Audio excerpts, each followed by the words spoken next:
Why Manchester City's defensive vulnerability is good news for Liverpool.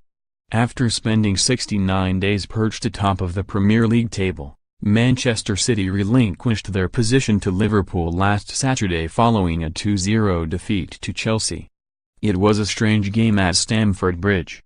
City completely outplayed their hosts for the opening 44 minutes, but a fine goal from N'Golo Kante on the stroke of half-time galvanized Chelsea and resulted in a far more polished second-half display. In the end, it was almost comfortable for Maurizio Sarri's men. In seeing off the reigning champions, Chelsea joined Liverpool as the only side to prevent City from scoring against them this season. Equally impressively, they became the first Premier League side to score twice against them this season. Both of those statistics suited Liverpool down to the ground as their goal difference to City shrunk from -14 to -8. Only once in Premier League history has a title race been decided by goal difference, City pipping Manchester United to the title in 2011-12 thanks to a certain Sergio Aguero goal, yet this season has the potential to be settled on the finest of margins.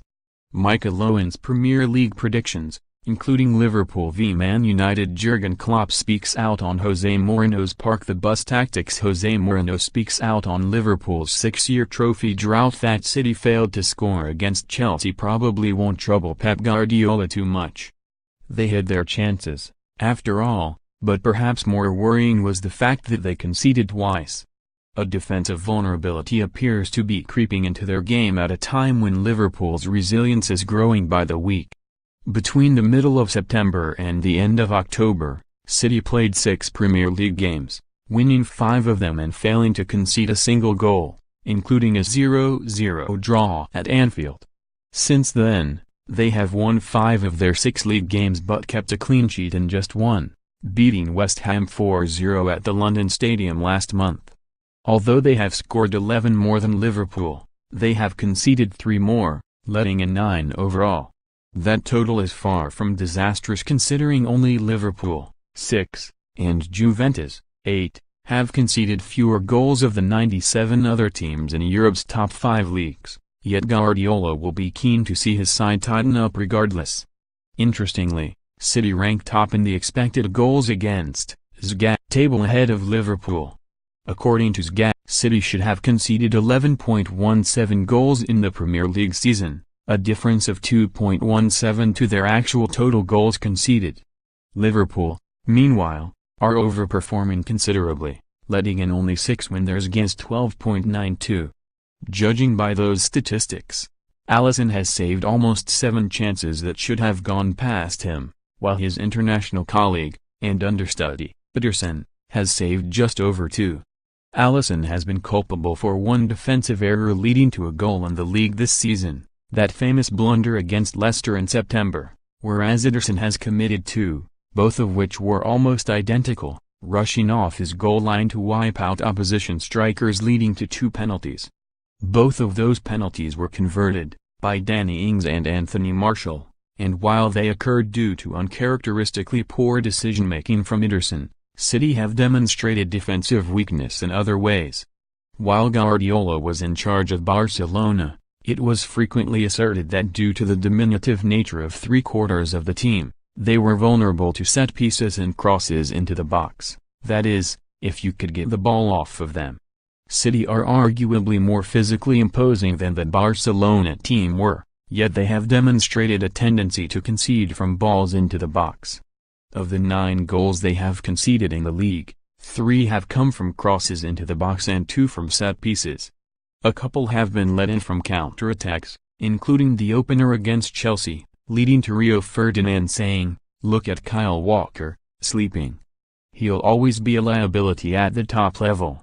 Ferdinand's criticism of Walker, which emerged after being picked up from leaked footage of the BT Sports studio, was perhaps slightly harsh on Walker considering City's right side has generally been more solid than their left flank. Benjamin Mendy was one of the standout players in the Premier League during the opening weeks of the season, delighting City fans with his daring dashes down the left wing and devilish deliveries into the box. Yet Guardiola realized that deploying Mendy and Leroy Sane in tandem on the same flank was risky business, given both fly forward and hug the touchline. The more defensively diligent Raheem Sterling started the season, more often than not, on the left side, not only to allow Mendy greater freedom to move and to down the touchline but also to ensure a more reliable track-back option than Sane. Mendy was caught out early in the season, though, by Newcastle's American speedster DeAndre Yedlin, who bolted upfield to finish a swift counter-attacking move with the Frenchman well out of position. More recently, with Mendy out of the team due to a knee injury, both Callum Wilson of Bournemouth and Watford's Abdoulaye Doucouré have directly benefited from crosses into the box from City's left flank, where either Fabien Delph or Oleksandr Zinchenko have been stationed.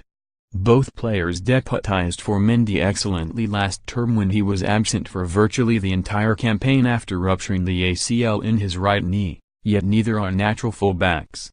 Delph made his name at Leeds and Aston Villa as a swashbuckling box-to-box midfield player, while Zinchenko started out as a number 10. While Guardiola has been forced into chopping and changing at left-back due to Mendy's injury, he has had a constant figure in the left-sided central defensive role in Aymeric Laporte, who has featured in all of City's league games this season with all but one coming from the start.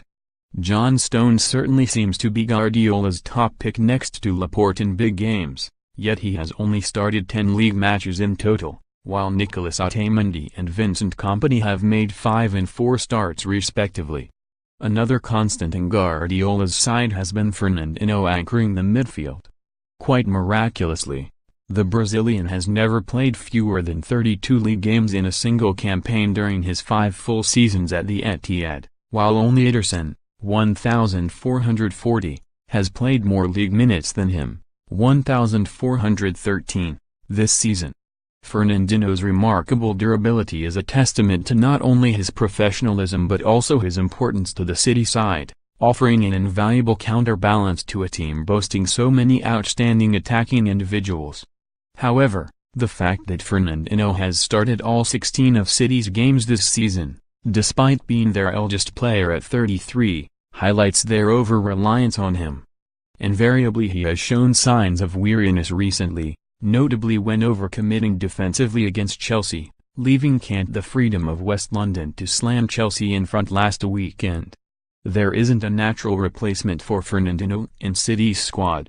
Both Stones and Ilkay Gundogan have been trialed there during his infrequent absences from the side, which is why signing someone in that position is of paramount importance in either January or the summer.